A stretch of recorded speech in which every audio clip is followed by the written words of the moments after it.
মহামানব হজরত মোহাম্মদ সাল্লাল্লাহু আলাইহি ওয়াসাল্লামের প্রতি দরুদ ও সালাম পেশ করছি। আজ রজব মাসের ১৭তম দিন ছিল এবং আজ দিবাগত রাত ১৮তম রজনী।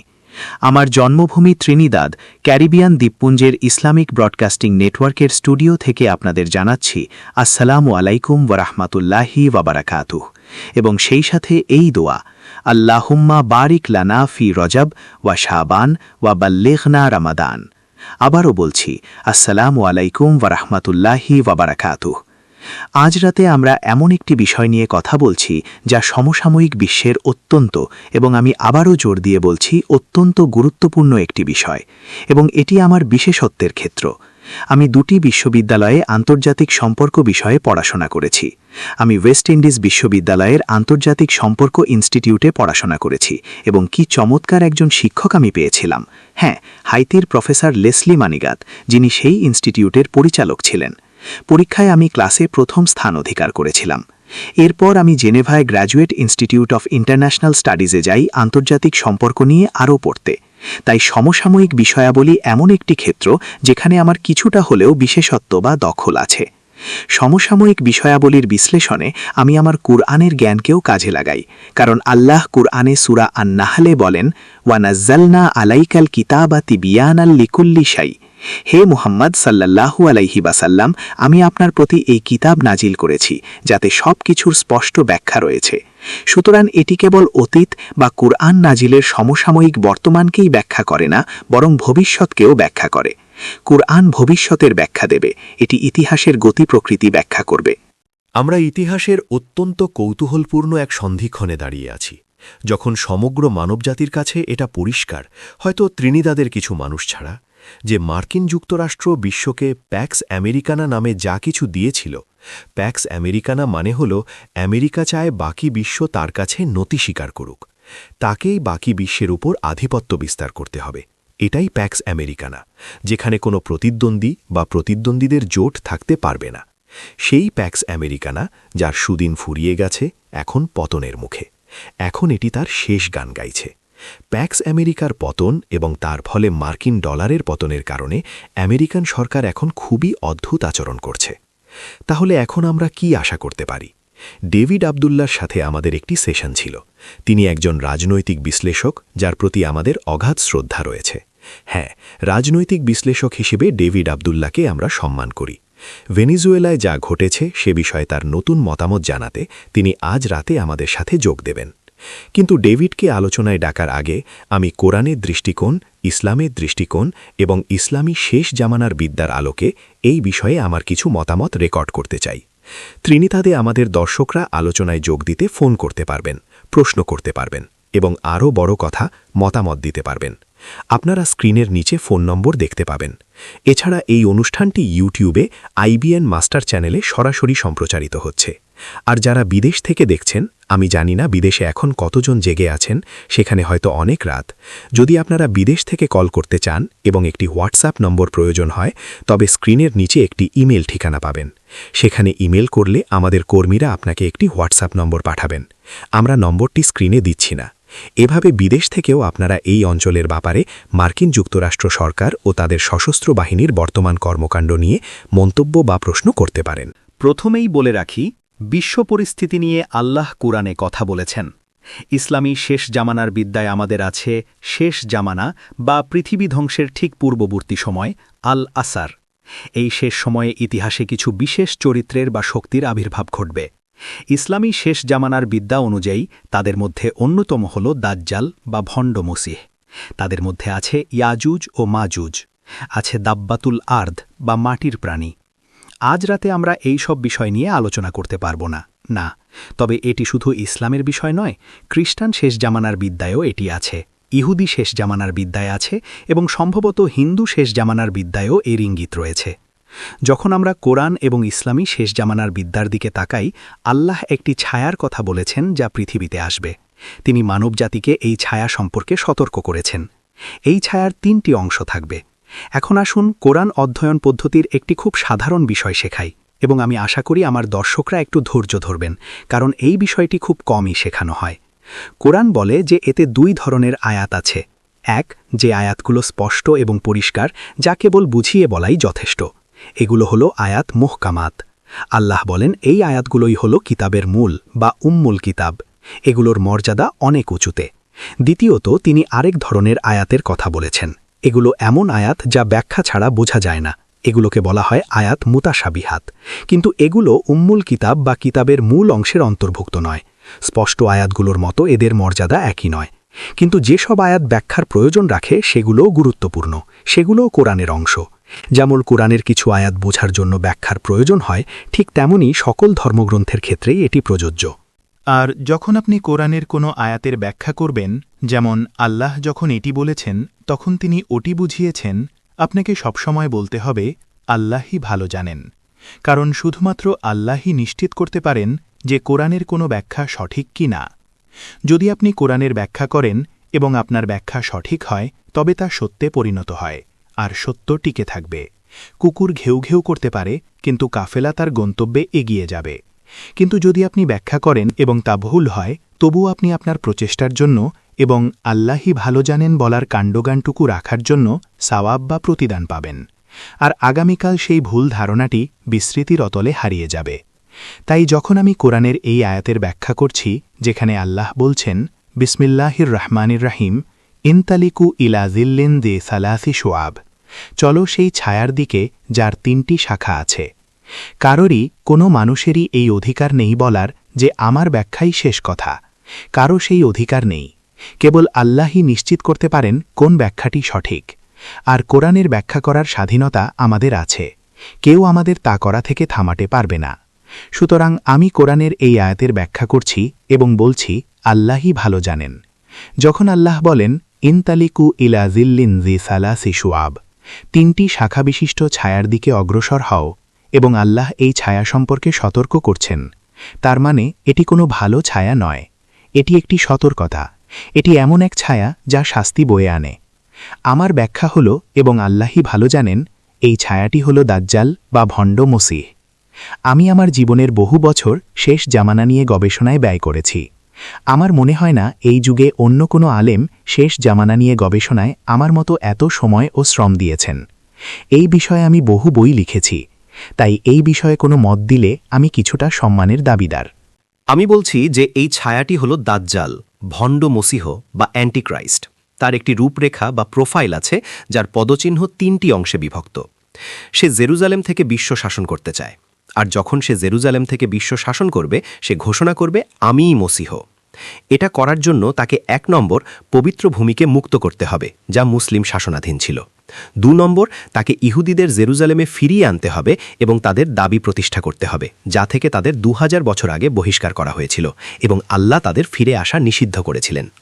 3 নম্বর, তাকে জেরুজালেমে ইসরায়েল রাষ্ট্র পুনঃপ্রতিষ্ঠা করতে হবে এবং মানুষকে, বিশেষ করে ইহুদিদের মানাতে হবে যে এটিই নবী সুলাইমান এবং নবী দাউদ আলাইহিসসালামের সেই পবিত্র ইসরায়েল।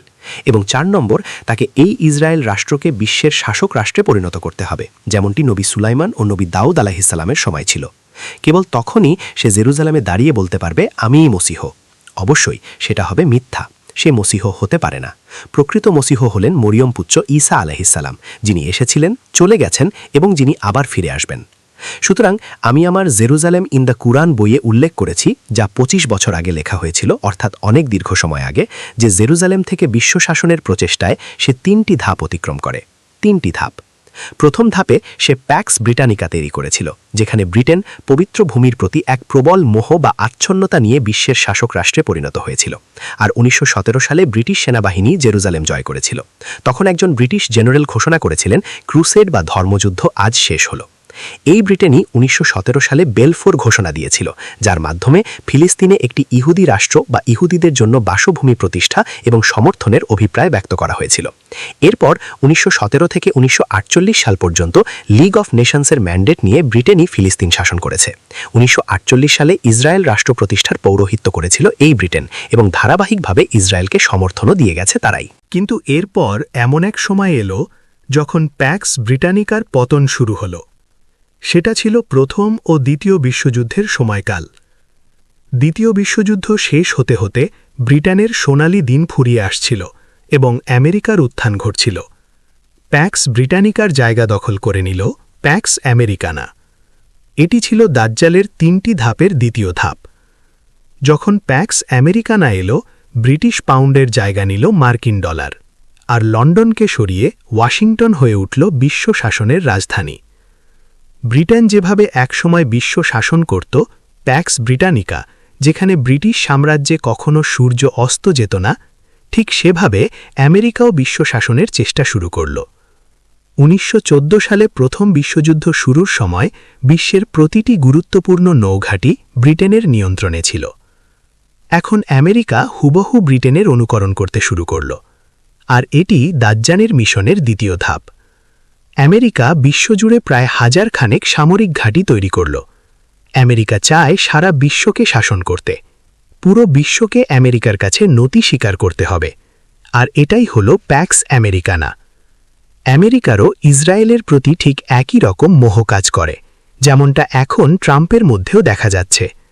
ত্রিনিদাদ ও টোবাগো সহ পুরো বিশ্ব গাজায় গণহত্যার নিন্দা জানাচ্ছে, কিন্তু না, ট্রাম্প এখনও নেতানিয়াহুকে সমর্থন দিচ্ছেন। ট্রাম্প এবং তার দল ইসরায়েলের পক্ষে অটল।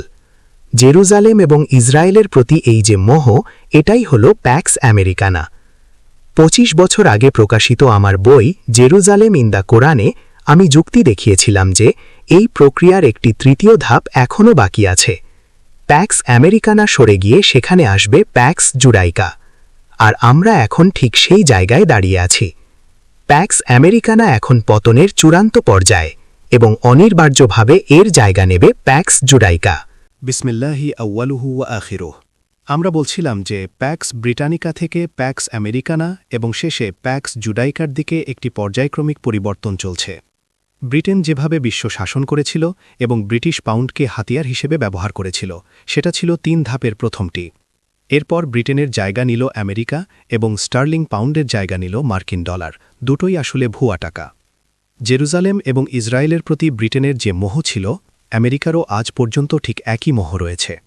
কিন্তু আমাদের ইসলামিক এসক্যাটোলজি বা শেষ জামানার বিদ্যা 25 বছর আগেই বলেছিল যে এর তৃতীয় একটি অংশ বা ধাপ আসা বাকি আছে, আর তা হবে প্যাক্স জুডাইকা। আমরা ইতিহাসের এমন এক মুহূর্তে এসে পৌঁছেছি যখন আমেরিকার পতনের লক্ষণগুলো অপরিবর্তনীয়ভাবে স্পষ্ট হয়ে উঠছে এবং মার্কিন ডলার কঠিন পরিস্থিতির মুখে পড়েছে। আজ আমরা এই ইসলামিক এসক্যাটোলজির প্রেক্ষাপট নিয়ে আলোচনা করতে চাই ডেভিড আবদুল্লার সাথে, যিনি একজন সম্মানিত রাজনৈতিক বিশ্লেষক এবং গত সপ্তাহেও আমাদের সাথে ছিলেন। গত সেশনের পর একটি বড় ঘটনা ঘটেছে, যাকে অপহরণ বলাই সঠিক। হ্যাঁ, অপহরণই সঠিক শব্দ। মার্কিন সরকার এবং মার্কিন সেনাবাহিনী ভেনেজুয়েলার প্রেসিডেন্টকে অপহরণ করেছে। লোক দেখানোভাবে আমাদের বলা হলো এটি মাদক পাচারের সাথে সম্পর্কিত, কিন্তু এখন গোপন কথাটি আর গোপন নেই, যা সবাই জানে। না, তাকে অপহরণ করার মূল কারণ হল তারা ভেনেজুয়েলার তেল দখল করতে চায়। তবে এটাই পুরো ঘটনা নয়। মাদুরোকে অপহরণ করার পেছনে ভেনেজুয়েলার তেলের চেয়েও বড় কারণ রয়েছে। এটি শুধু ক্যারিবিয়ান অঞ্চলে আমেরিকার পেশিশক্তি প্রদর্শন নয়, বরং বিশ্বজুড়ে একটি বার্তা দেওয়া। আমরা অত্যন্ত আনন্দিত যে আমাদের প্রিয় ভাই ডেভিড আবদুল্লাহ আবারও আমাদের সাথে আছেন। এই অপহরণ ঘটনার পর তার নতুন চিন্তাভাবনা তিনি আমাদের সাথে শেয়ার করবেন। ডেভিড, আপনাকে আবারও স্বাগতম। ধন্যবাদ। আমাকে আবার আমন্ত্রণ জানানোর জন্য অনেক ধন্যবাদ। হ্যাঁ, গতবার যখন আমরা কথা বলেছিলাম, আপনি একটা পয়েন্ট তুলে ধরেছিলেন এবং আমিও একমত হয়েছিলাম যে আমেরিকার ভেনেজুয়েলায় আক্রমণ করাটা ছিল অনিবার্য। আমরা সামরিক হামলার বিভিন্ন উপায় নিয়ে আলোচনা করছিলাম, কিন্তু আমরা বলেছিলাম আক্রমণ হবেই।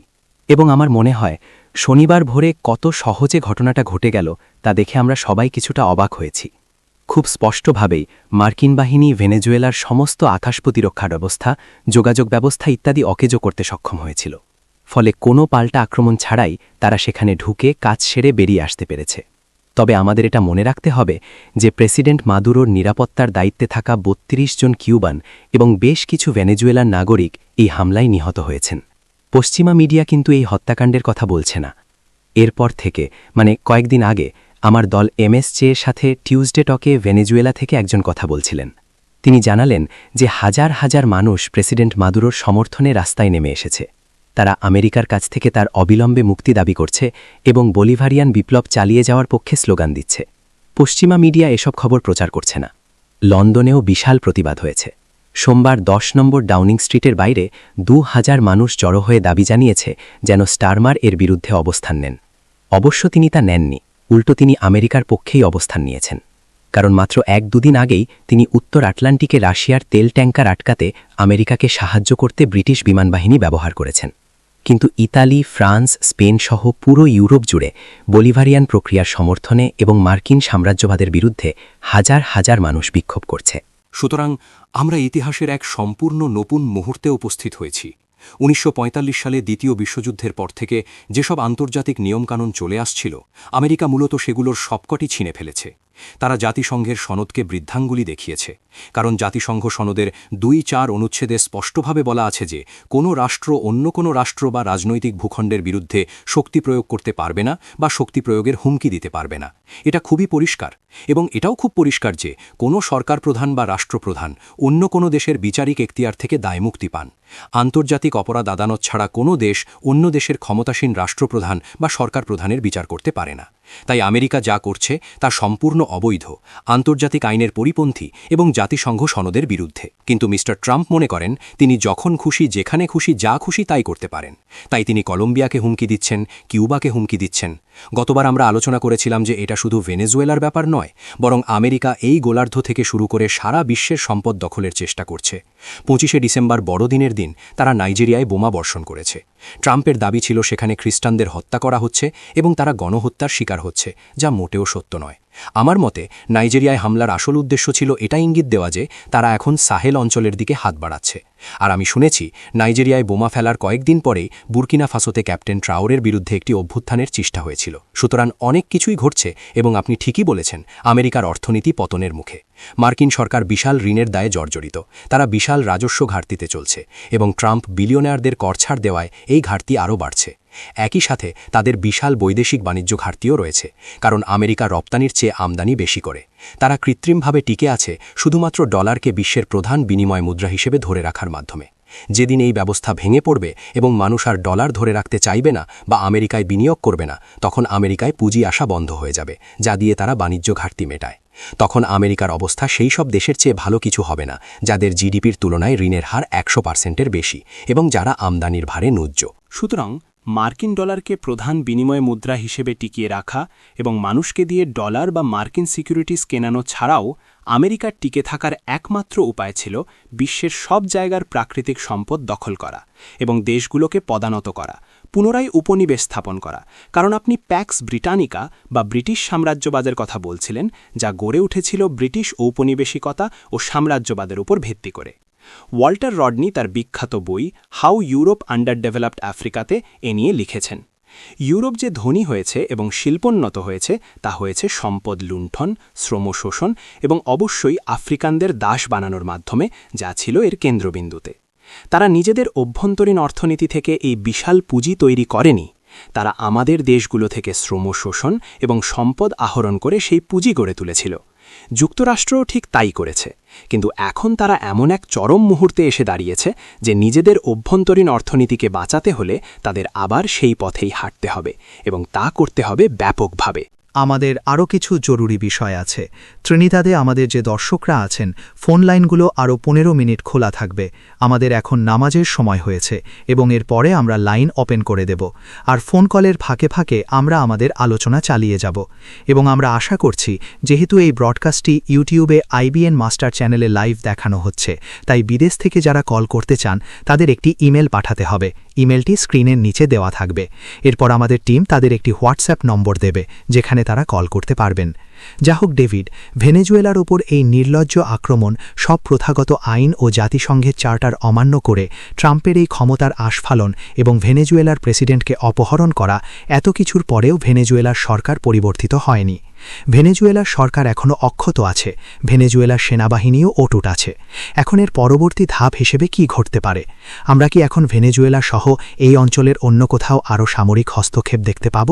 হ্যাঁ, এবং মনে করে দেখুন, আমরা যখন কথা বলেছিলাম আমি বলেছিলাম যে মানুষ মাদুরোকে সবকিছু মনে করে, কিন্তু তা ঠিক নয়। সেখানে একটি দল আছে, United socialist party of Venezuela. সেখানে নেতৃত্ব, সরকার এবং সেনাবাহিনী আছে। অর্থাৎ রাষ্ট্রীয় প্রতিষ্ঠানগুলো আছে এবং সেই প্রতিষ্ঠানগুলো ঘটনার পরদিন রবিবারে কাজ শুরু করে দিয়েছে। সুপ্রিম কোর্ট বসে সংবিধান অনুযায়ী সিদ্ধান্ত নিয়েছে যে ভাইস প্রেসিডেন্ট ডেলসি রদ্রিগেজ অস্থায়ী রাষ্ট্রপতি হবেন, কারণ প্রেসিডেন্ট মাদুরো মারা যাননি। যদি তিনি মারা যেতেন, যেমন প্রেসিডেন্ট শাভেজ মারা গিয়েছিলেন, তবে ভেনেজুয়েলার সংবিধান অনুযায়ী 30 দিনের মধ্যে নির্বাচন দিতে হতো, যা 2012 সালে হয়েছিল। তখন মাদুরো অ্যাক্টিং প্রেসিডেন্ট ছিলেন এবং পরে নির্বাচনে তিনি নির্বাচিত হন। কিন্তু এক্ষেত্রে প্রেসিডেন্ট মাদুরো জীবিত, তিনি এলাকা বা বিচারিক এখতিয়ারের বাইরে আছেন। তাই সংবিধান অনুযায়ী ডেলসি রদ্রিগেজ এখন অস্থায়ী বা ভারপ্রাপ্ত রাষ্ট্রপতি। এবং কাকতালীয়ভাবে সোমবারেই তাদের পার্লামেন্ট বা আইনসভা, যা গত বছরের অক্টোবর বা নভেম্বরে নির্বাচিত হয়েছিল, তাদের মেয়াদ জানুয়ারি থেকে শুরু হয়েছে। তাই জানুয়ারিতে তারা শপথ নিয়েছিল এবং যখন তারা অ্যাসেম্বলি হিসেবে মিলিত হল, ঠিক একই সময়ে ডেলসি রদ্রিগেজও ভারপ্রাপ্ত রাষ্ট্রপতি হিসেবে শপথ নেন। সুতরাং প্রতিষ্ঠানগুলো আছে এবং কাজ করছে, ক্যাবিনেটও কাজ করছে, এবং আপনি ঠিকই বলেছেন, সেনাবাহিনীও সেখানে অটুট অবস্থানে আছে। তো ট্রাম্প ডেলসিকে বলেছেন অনেকটা স্কুল ছাত্রীকে ধমক দেওয়ার মতো করে, যদি ঠিকমতো না চলো তবে তোমার পরিণতি মাদুরোর চেয়েও খারাপ হবে। কিন্তু মানুষ জানে না ডেলসি রদ্রিগেজ কে। তিনি ভেনেজুয়েলার এক বিপ্লবী নেতার মেয়ে, যিনি দমনের বিরুদ্ধে লড়াই করেছিলেন, জেল খেটেছিলেন এবং 70-এর দশকে জেলের ভেতর নির্যাতনের শিকার হয়ে মারা যান। তাই অন্যায়ের বিরুদ্ধে সংগ্রাম তার রক্তে বা ডিএনএতে মিশে আছে। এটা তার পারিবারিক ঐতিহ্য। তিনি সম্ভবত কিশোর বয়সেই বাবাকে হারিয়েছিলেন। তিনি সেই প্রক্রিয়ার মধ্য দিয়েই বড় হয়েছেন। তিনি অত্যন্ত উচ্চশিক্ষিত, লন্ডন, প্যারিস ইত্যাদি জায়গায় পড়েছেন। তিনি একজন আইনজীবীও বটে। টেকনিক্যালি তিনি খুবই যোগ্য একজন ব্যক্তি। গত কয়েক বছর ভেনেজুয়েলার অর্থনৈতিক প্রবৃদ্ধি পুনরুদ্ধারে তিনি গুরুত্বপূর্ণ দায়িত্ব পালন করেছেন। তিনি অর্থমন্ত্রী ও জ্বালানি মন্ত্রী ছিলেন এবং তিনি ভেনেজুয়েলার অর্থনৈতিক প্রবৃদ্ধি ফিরিয়ে আনতে সাহায্য করেছিলেন। তিনি অত্যন্ত যোগ্য, কিন্তু একই সাথে একজন সচেতন বিপ্লবী মানুষ, এবং তিনি অন্য বিশ্ব নেতাদের মুখের উপর জবাব দিতে ভয় পান না। এখন কিছু রিপোর্ট বের হয়েছে যা ট্রাম্প বাড়িয়ে বলছেন, কারণ আপনি জানেন আমি গোপনে কিছু খোঁজখবর নিয়েছি। ট্রাম্প বলছেন, তিনি আমাদের 50 মিলিয়ন ব্যারেল তেল দিতে রাজি হয়েছেন, এবং রুবিও বলছেন আমরা যা বলবো তাকে তাই করতে হবে, নইলে আমরা ভেনেজুয়েলার অর্থনীতি ধসিয়ে দেব। কিন্তু ডেলসি রদ্রিগেজ তা বলছেন না। তিনি বলছেন যে আমরা যুক্তরাষ্ট্র এবং বাকি সবার সাথে পারস্পরিক শ্রদ্ধার ভিত্তিতে সম্পর্ক রাখব। আমরা বাণিজ্য ও অন্যান্য বিষয়ে তাদের সাথে যুক্ত হব, যা মাদুরো আগেও বলতেন। সুতরাং তিনি সেই অবস্থান থেকে সরে আসেননি। তাই এখন এটা দেখা খুব কৌতূহল উদ্দীপক হবে যে ভেনেজুয়েলা সরকার কিভাবে অর্থনীতিকে সচল রাখে। কারণ তারা রপ্তানি করছিল, মিডিয়া বলছিল তারা 1,20,000 ব্যারেল তেল রপ্তানি করছে। সেটা সত্য নয়। তারা দিনে প্রায় 1 মিলিয়ন ব্যারেল তেল রপ্তানি করছিল। শেভরন, যা যুক্তরাষ্ট্রেরই একটি কোম্পানি, তারাই 2 থেকে 3 লাখ ব্যারেল তেল রপ্তানি করছিল। সুতরাং এখন সেই নৌ অবরোধের কারণে তাদের পক্ষে আগের মতো রপ্তানি করা কঠিন হবে, যা তাদের বৈদেশিক মুদ্রা এবং সরকারি আয়ের ওপর প্রভাব ফেলবে। কিন্তু গত আলোচনায় যেমনটা বলছিলাম, তারা তাদের কৃষিখাত অনেকটাই পুনরুদ্ধার করে ফেলেছে। এখন তারা তাদের প্রয়োজনীয় খাদ্যের প্রায় 80 থেকে 90% নিজেরাই উৎপাদন করছে। এটা বিশাল একটা ব্যাপার, কারণ মানুষ যদি খাবার পায় এবং তা সস্তা হয়, তবে নৌ অবরোধ চললেও এই বড় সমস্যাটা তাদের পোহাতে হবে না। তাই এটা একটা গুরুত্বপূর্ণ মুহূর্ত হতে যাচ্ছে। ট্রাম্প হয়তো আবারও সেনাবাহিনী ব্যবহার করতে পারেন, তবে তাকে এখন দুটো বিষয় হিসাব করতে হবে।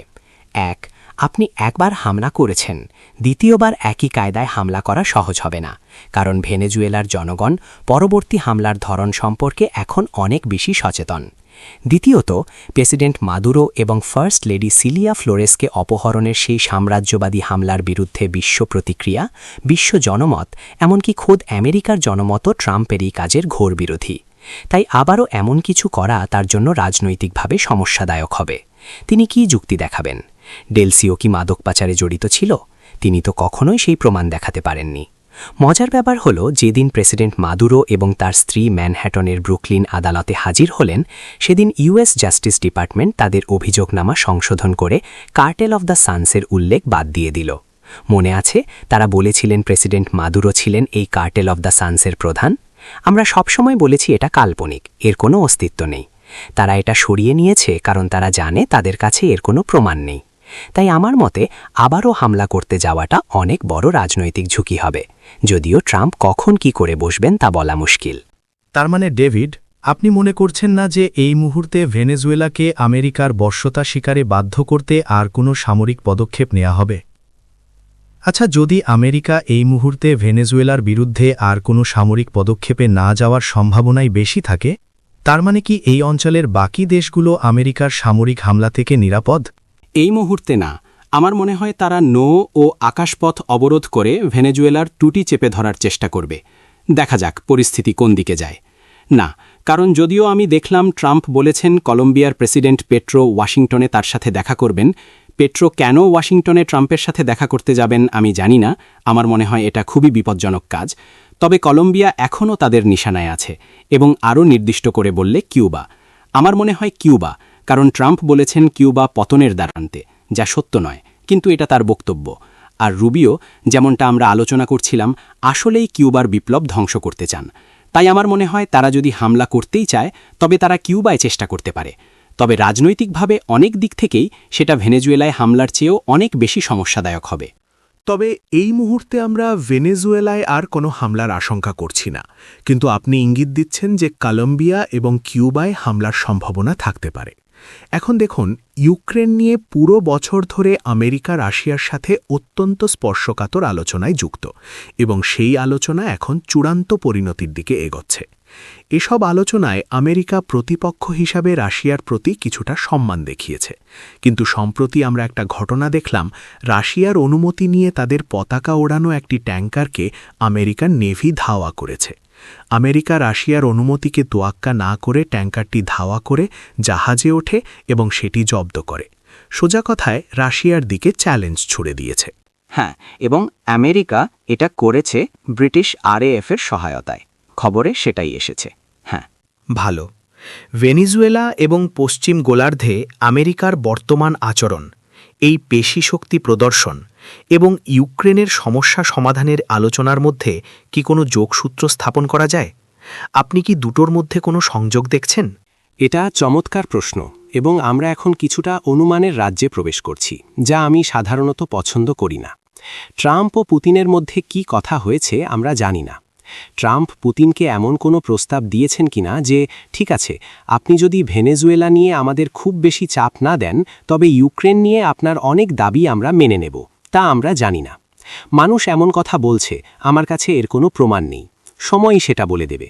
তবে এটা সম্ভব। রাষ্ট্রগুলো সাধারণত সবার আগে নিজেদের স্বার্থ দেখে, অন্যের স্বার্থ নয়। ঠিক আছে, ঈশার আজানের আগে আমাদের হাতে মাত্র কয়েক মিনিট সময় আছে। শেষ করার আগে একটা প্রশ্ন, এটা কি সম্ভব যে আমেরিকা, চীন এবং রাশিয়াকে টোপ দিচ্ছিল যাতে তারা পশ্চিম গোলার্ধে হস্তক্ষেপ করে? ভেনেজুয়েলায় মার্কিন সামরিক পদক্ষেপে বাধা দেওয়ার জন্য তাদের উস্কে দিচ্ছিল? তাদের ফাঁদে ফেলার চেষ্টা করছিল যে রাশিয়া বা চীন যদি তাদের মিত্র, বিশেষ করে ভেনেজুয়েলা এবং কিউবাকে রক্ষা করতে এগিয়ে আসার ভুলটা করত, তবে আমেরিকা তাদের সাথে এই অঞ্চলে সামরিক সংঘাতে জড়াতে প্রস্তুত থাকত? কারণ ভৌগোলিক নৈকট্যের কারণে এখানে আমেরিকার সুবিধা বেশি। অথচ আমেরিকা ইউক্রেনে রাশিয়ার সাথে সংঘাতে জড়াতে চায় না, কারণ সেখানে ভৌগোলিক সুবিধা রাশিয়ার। হ্যাঁ, আমার মনে হয় এটা সমীকরণের একটা অংশ হতে পারে, কিন্তু রাশিয়া এবং চীন তাদের শক্তি ও দুর্বলতা সম্পর্কে সচেতন, তাই তারা সেই ফাঁদে পা দেয়নি। তারা টোপটা খায়নি এবং খাওয়ার চিন্তাও করেনি। তবে গুরুত্বপূর্ণ বিষয় হল তারা খুব পরিষ্কার বার্তা দিয়েছে, বিশেষ করে চীন। এবং আমি ইরানের বিষয়টিও তুলতে চাই, কারণ ইরানে যে বিক্ষোভ শুরু হয়েছে তা আমার কাছে কাকতালীয় মনে হচ্ছে। কারণ ট্রাম্প বলেছিলেন ইরানে বিক্ষোভকারীরা মারা গেলে তিনি খুব শীঘ্রই ইরানে হামলা করবেন। তাই এটাও ধাঁধার আরেকটা অংশ। বিসমিল্লাহ। সালাতুল ঈশার আজানের বিরতির আগে আমরা আলোচনা করছিলাম যে এই অঞ্চলে আমেরিকার আরও সামরিক হস্তক্ষেপের সম্ভাবনার কথা, কারণ রাশিয়া বা চীন কেউই ভেনেজুয়েলাকে বাঁচাতে হস্তক্ষেপ করার টোপ গিলেনি, এবং তাই ট্রাম্প এবং তার প্রশাসন সম্ভবত এটাকে একটা খোলা সুযোগ হিসেবে দেখবে, যা তারা আরও সামরিক হস্তক্ষেপের জন্য ব্যবহার করতে পারে, যা এই অঞ্চলে বিপর্যয়কর পরিবর্তন নিয়ে আসবে। আপনি কি দয়া করে এ বিষয়ে কিছু বলবেন? হ্যাঁ, এটা বেশ পরিষ্কার যে তিনি এখন ভাবছেন তিনি যা দেখছেন তার সব কিছুরই হর্তাকর্তা তিনি, মানে তিনি সেভাবেই আচরণ করছেন। তিনি বলছেন, এবং তারা বলেই দিয়েছে, পশ্চিম গোলার্ধ আমাদের গোলার্ধ, এবং বাইরের কেউ এই গোলার্ধে আসতে পারবে না। তাদের জাতীয় নিরাপত্তা কৌশলে বলা হয়েছে অন্যতম উদ্দেশ্য হল গোলার্ধের বাইরে থেকে কোনো শক্তিকে দূরে রাখা এবং আমেরিকার জন্য হুমকি হতে পারে এমন কোনো সামরিক সক্ষমতা তাদের অর্জন করতে না দেওয়া। তাই এটা খুবই স্পষ্ট। ট্রাম্পের একটা বিষয় হলো তিনি কোনো কিছু লুকান না। আগের আমেরিকান প্রেসিডেন্টরা গণতন্ত্র বা মূল্যবোধের দোহাই দিয়ে বিষয়গুলো সাজানোর চেষ্টা করতেন। এখানে মূল্যবোধ বা গণতন্ত্রের কোনো বালাই নেই, সোজা মামলা, এটা আমাদের, আমরাই এটা নিয়ন্ত্রণ করব। রাশিয়া এবং চীনের জন্য এখানে সামরিকভাবে কিছু করা খুব কঠিন হবে যদি না তারা কিউবায় কোনো ঘাঁটি স্থাপন করে, আর সেটা করলে উত্তেজনা অনেক বেড়ে যাবে, যেমনটা 1962 বা 63 সালের কিউবান মিসাইল ক্রাইসিসের সময় হয়েছিল।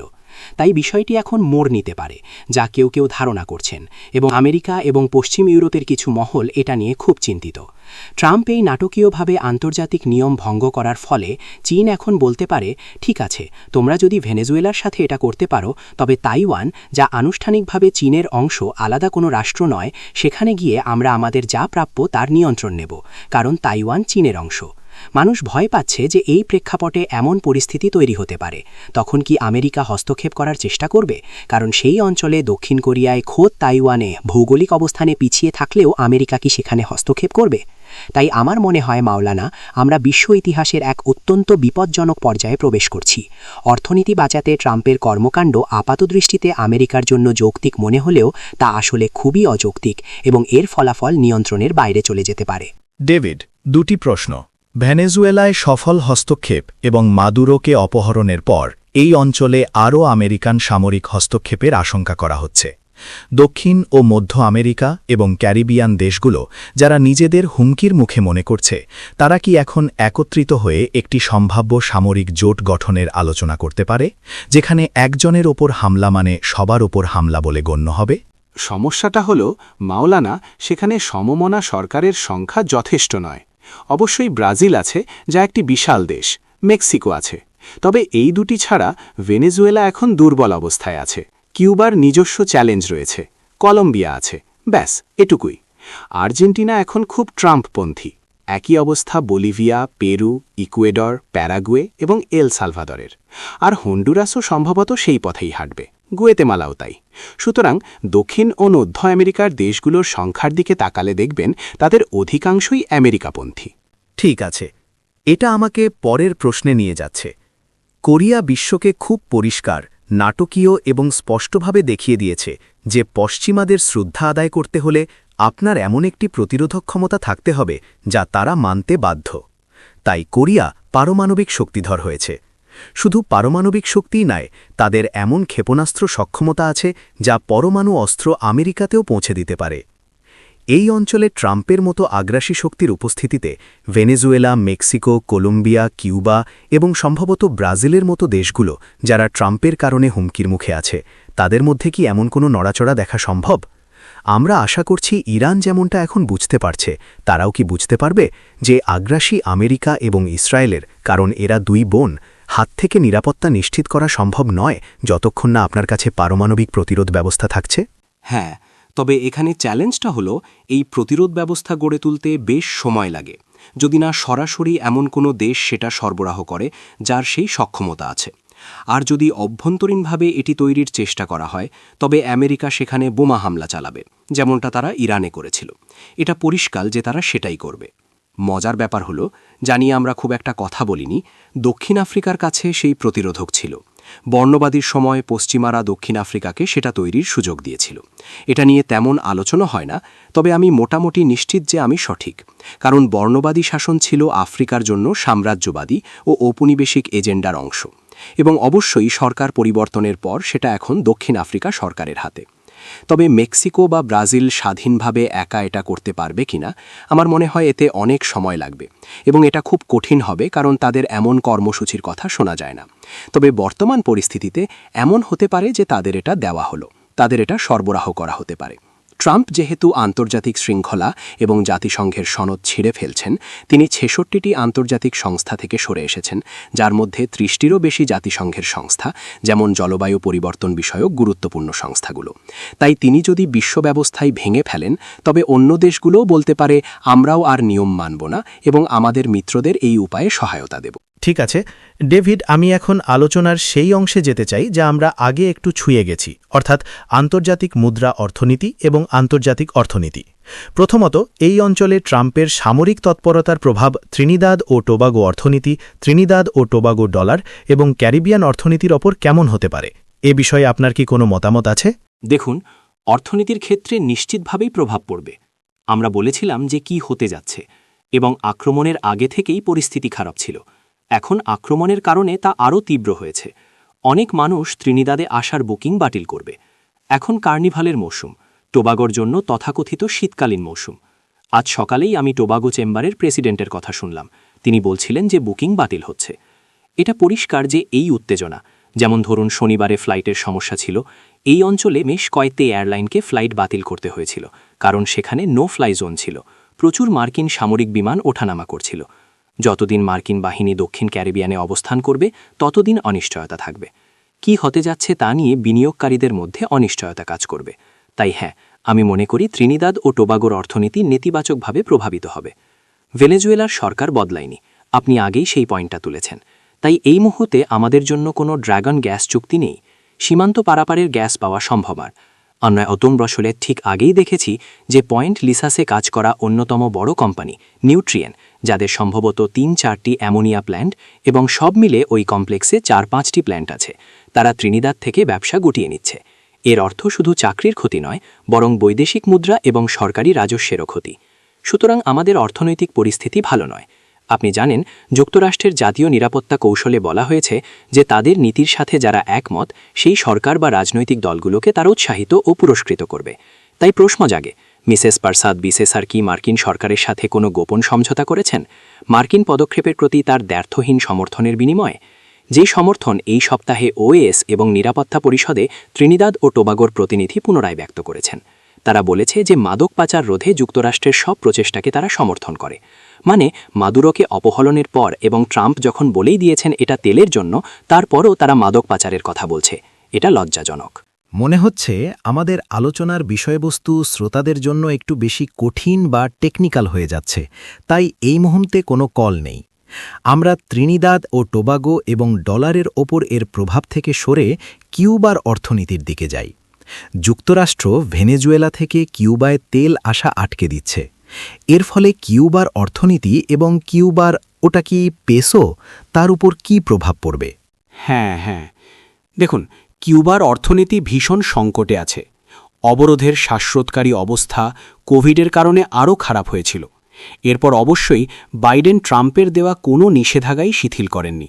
উল্টো ট্রাম্প ফিরে এসে বাঁধন আরও শক্ত করেছেন। পরিস্থিতি কঠিন, এবং রাশিয়া বা ভেনেজুয়েলার তেল সরবরাহ করতে না পারাটা সংকটজনক। তাই কিউবার জ্বালানি সরবরাহ পরিস্থিতি সমস্যা সংকুল। পুরনো অবকাঠামোর সমস্যা তো আছেই। বিদ্যুৎ কেন্দ্রের জেনারেটর চালানোর জন্য তেলের সরবরাহ একটি বড় সমস্যা। তবে চীন কিউবায় বিশাল সোলার ফার্ম বা সৌর বিদ্যুৎ প্রকল্প স্থাপন করেছে। এটা সাহায্য করবে, কিন্তু তা এখনও এমন পর্যায়ে পৌঁছায়নি যেখানে বিদ্যুৎ কেন্দ্র চালানোর জন্য আমদানিকৃত তেলের ওপর নির্ভরতা উল্লেখযোগ্যভাবে কমে যাবে। যেহেতু আমরা পারমাণবিক শক্তির কথা বলছি, বহু বছর আগে সোভিয়েত ইউনিয়ন আসলে কিউবায় একটি পারমাণবিক বিদ্যুৎ কেন্দ্র তৈরি করছিল। আমি সেখানে গিয়েছিলাম, তখন ওটা নির্মাণাধীন ছিল, এবং যেখানে কাজ চলছিল আমাদের তার বেশ কাছে নিয়ে যাওয়া হয়েছিল। এটা ৮০-এর দশকের মাঝামাঝি সময়ের কথা। কিন্তু ৯০ সালে যখন সোভিয়েত ইউনিয়নের পতন হলো, তখন সব কাজ থেমে গেল। তাই কিউবা আর সে পারমাণবিক বিদ্যুৎ কেন্দ্রটি সম্পন্ন করতে পারেনি। ওটা কিন্তু কোনো পারমাণবিক প্রতিরোধক বা অস্ত্র তৈরির কেন্দ্র ছিল না, ওটা ছিল বিদ্যুৎ উৎপাদনের জন্য, যা তাদের আমদানিকৃত তেলের ওপর নির্ভরতা অনেক কমিয়ে দিত। আমার মনে হয় না তারা ওটা আর চালু করতে পারবে। কাজ তো শেষ হয়নি।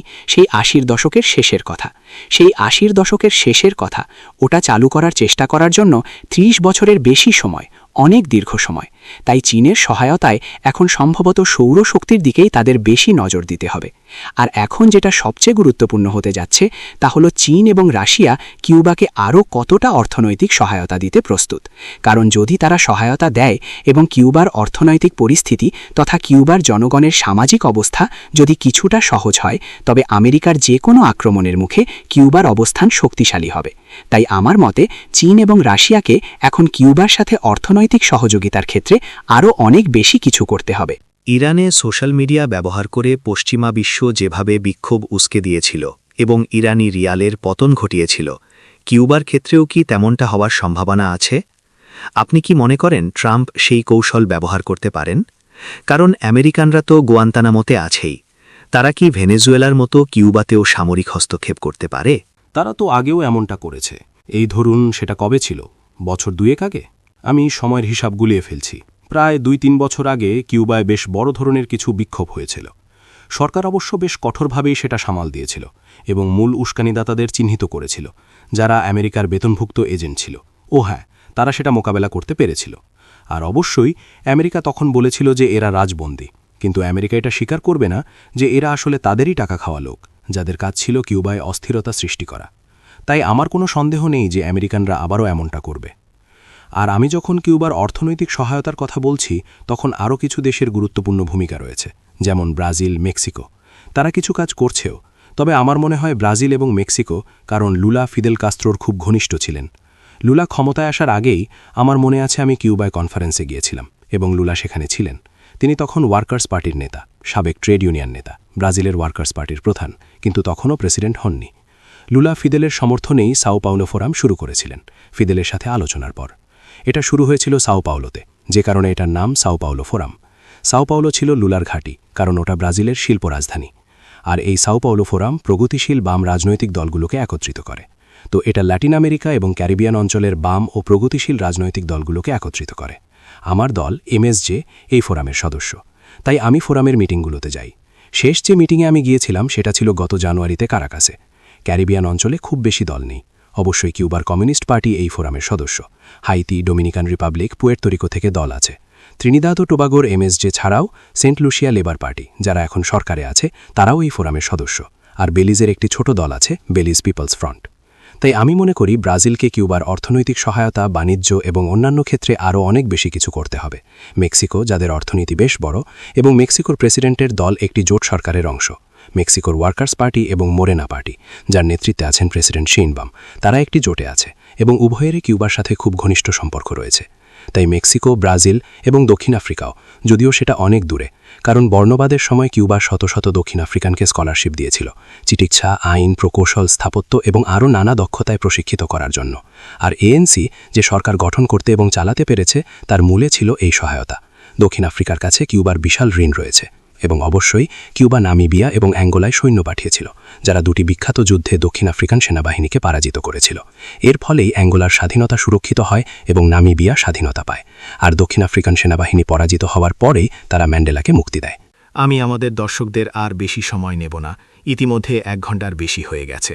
ডেভিড, এটা খুব স্পষ্ট যে আমরা বিশ্বের এই অংশে আমাদের ইতিহাসের এক অত্যন্ত সংকটপূর্ণ মুহূর্তে দাঁড়িয়ে আছি। আমাদের এই আলোচনা চালিয়ে যেতে হবে, কারণ ঘটনা প্রবাহ প্রতিনিয়ত বদলাচ্ছে।